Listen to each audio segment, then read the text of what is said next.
Hello friends, അപ്പോൾ വീണ്ടും ഇന്നൊരു പരീക്ഷണമായിട്ടാണ് ഞാൻ വന്നിരിക്കുന്നത്. ഇന്ന് വേറൊന്നുമല്ല, ഇന്ന് കപ്പലണ്ടി മുട്ടായി ഉണ്ടാക്കി നോക്കാമെന്ന് വിചാരിച്ചു. പുഡിംഗ് ഉണ്ടാക്കി സക്സസ് ആയതിൻ്റെ ഒരു കോൺഫിഡൻസിലാണ് വീണ്ടും കപ്പലണ്ടി മുട്ടായി ഉണ്ടാക്കി നോക്കാമെന്ന് വിചാരിച്ചത്. ഇന്ന് ഞാൻ മാത്രമേ ഉള്ളൂ, ചേച്ചിയൊന്നുമില്ല. അപ്പോൾ എന്തായാലും കണ്ടു നോക്കാം. ഇവിടെ ആവശ്യമായിട്ടുള്ളത് കുറച്ച് കപ്പലണ്ടിയും ശർക്കരയാണ്. കപ്പലണ്ടി നമ്മളിവിടെ 250 ഗ്രാമാണ് എടുത്തിട്ടുള്ളത്. ശർക്കര പിന്നെ 2 പീസായിട്ടാണ് എടുത്തിട്ടുള്ളത്.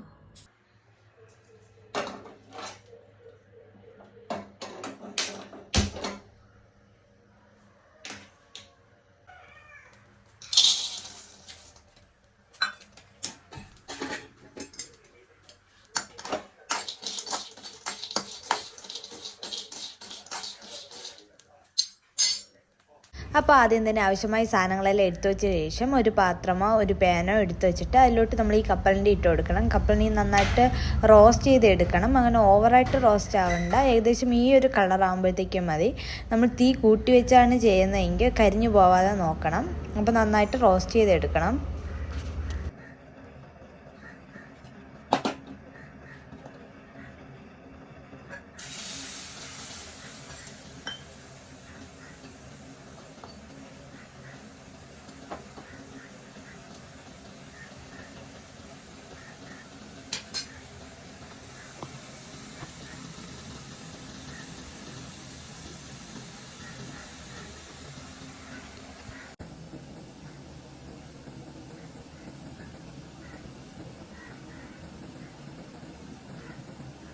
അടുത്ത റോസ്റ്റായ കപ്പലിനെ മാറ്റി വെച്ച ശേഷം അതേ പാത്രത്തിലോട്ട് തന്നെ നമുക്ക് ആവശ്യമായ ശർക്കര ഇട്ട് കൊടുക്കുകയാണ്.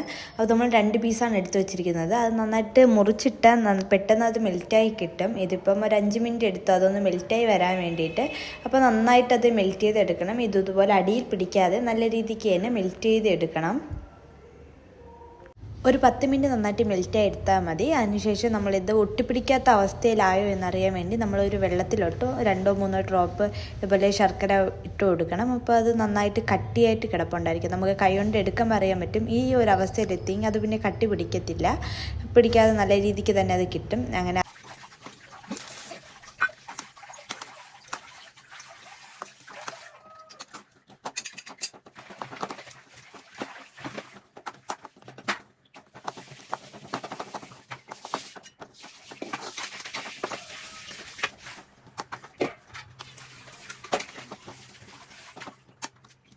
അടുത്ത് നമ്മൾ വീഡിയോ കണ്ടതുപോലെ തന്നെ നമ്മുടെ ശർക്കരയിലോട്ട് നമ്മൾ റോസ്റ്റ് ചെയ്ത് വെച്ചിരുന്ന കപ്പലണ്ടി ഇട്ട് നന്നായിട്ട് മിക്സ് ചെയ്തെടുക്കണം. അത് പെട്ടെന്ന് തന്നെ കട്ടി പിടിക്കും. അപ്പോൾ നന്നായിട്ട് അത് ഇളക്കിയെടുക്കണം. അതിനുശേഷം ഒരു പാത്രം എടുത്ത് അതിൽ കുറച്ച് നെയ്യ് തടവിയ ശേഷം നമ്മൾ മിക്സ് ചെയ്ത് വെച്ചിരിക്കുന്ന ശർക്കരയും കപ്പലണ്ടിയും കൂടെ അതിലോട്ട് ഇട്ട് കൊടുക്കണം. അത് നമ്മളിങ്ങനെ ഇടുമ്പോൾ തന്നെ നന്നായിട്ട് കട്ടി പിടിച്ച് വരുന്നുണ്ട്. അപ്പോൾ അതൊക്കെ നമ്മൾ ജസ്റ്റ് ഒന്ന് അഡ്ജസ്റ്റ് ചെയ്ത് കൊടുക്കണം. ഇതിൽ കുറച്ച് ബേക്കിംഗ് സോഡയും കൂടെ ഞാൻ ചേർത്തിട്ടുണ്ട്. അതിൻ്റെ വീഡിയോ എടുത്തില്ല. അങ്ങനെ നന്നായിട്ട് സെറ്റ് ചെയ്ത് വയ്ക്കണം. അപ്പോൾ ഇത് നന്നായിട്ട് ഉറയ്ക്കും മുമ്പ് തന്നെ അതിലൊരു ലൈൻ വീതം ഇട്ട് കൊടുക്കുകയാണെങ്കിൽ നമുക്കത് മുറിച്ചെടുക്കാൻ എളുപ്പമായിരിക്കും. അങ്ങനത്തെ കപ്പലണ്ടി മുട്ട റെഡി ആയിട്ടുണ്ട്. അപ്പോൾ ഇതൊരു 15 മിനിറ്റ് ഇനി നമുക്ക് വച്ചേക്കാം. അപ്പോഴേ അത് സെറ്റായി വരത്തുള്ളൂ. അങ്ങനത്തെ സെറ്റായി വന്നിട്ട് അത് മുറിച്ചൊക്കെ എടുത്തിട്ടുണ്ട്. അങ്ങനെ നല്ലപോലെ സെറ്റായില്ല. പകുതിയായപ്പോഴത്തേക്ക് തന്നെ ഞാൻ എടുത്ത് അപ്പോഴത്തേക്ക് ഈ ഒരു അവസ്ഥയിലാണ് കിട്ടിയത്. അങ്ങനെ ഞാൻ കഴിച്ചൊക്കെ നോക്കി.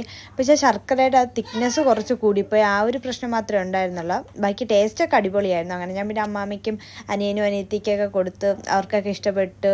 പിള്ളേർ നല്ല ഇഷ്ടപ്പെട്ടു. കാരണം നല്ല ഇനിപ്പും കൂടെ ആയതുകൊണ്ട് വെറുതെ കഴിച്ചുകൊണ്ടായിരുന്നു. അവർക്ക് നല്ല ഇഷ്ടപ്പെട്ടു. അമ്മയ്ക്കും കൊടുത്തു, അമ്മയ്ക്കും ഇഷ്ടപ്പെട്ടു. അപ്പോൾ ഇത്രയുള്ള വീഡിയോ. Bye bye.